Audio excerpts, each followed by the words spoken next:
জি উকিল সাহেব, জি জি, থানায় গিয়ে আপনি সরাসরি অফিসারের সঙ্গে কথা বলুন, কথা বলে জামিনের প্রেয়ার দিন। সিসিটিভির ফুটেজ?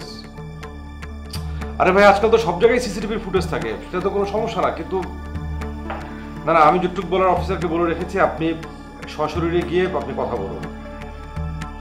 কি চেয়ারম্যান সাহেবের মেয়ে ভূমি সাক্ষী হওয়াতে? আচ্ছা, কি বলছেন, উপর থেকে চাপ আছে? না, ওই ফিল্ড অফিসার, ফার্স্ট অফিসার এবং লাস্ট অফিসার।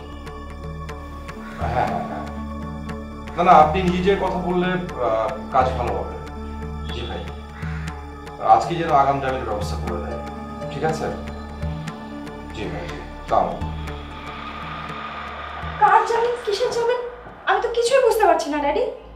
তা আবার ভূমি এটা সাক্ষী? ববি, তুমি বসো। মালিক, উকিল সাহেব কি বললেন? জি ভাইজান, উকিল সাহেব বললেন যে উনি আজই থানায় যাচ্ছে, যে আগাম জামিনের ব্যবস্থা করবে।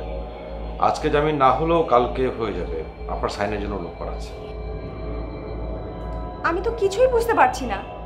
আর ড্যাডি, তোমাকে তো এত ওভারডিড আমি কখনো দেখিনি।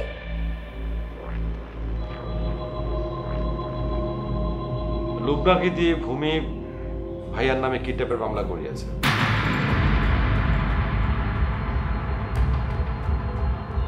এবং সেই মামলায় ভূমি নিজেই সাক্ষী হয়েছে। আমি আগেই বলেছিলাম ভূমিকে আমেরিকায় পাঠিয়ে দিতে। আহ, চুপ করো ববি, সব ঠিক হয়ে যাবে। ড্যাডি, ফাউন্ডেশনের বাইরে যেমন ঝামেলা আছে, ভেতরে আরো বেশি।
আপনি বসুন। উনি 3 মাসে 96 কোটি টাকা ক্যাশ উত্তোলন করেছেন, যার কোনো হিসাব নেই। কেন? কোহিনূর, তুমি যাও।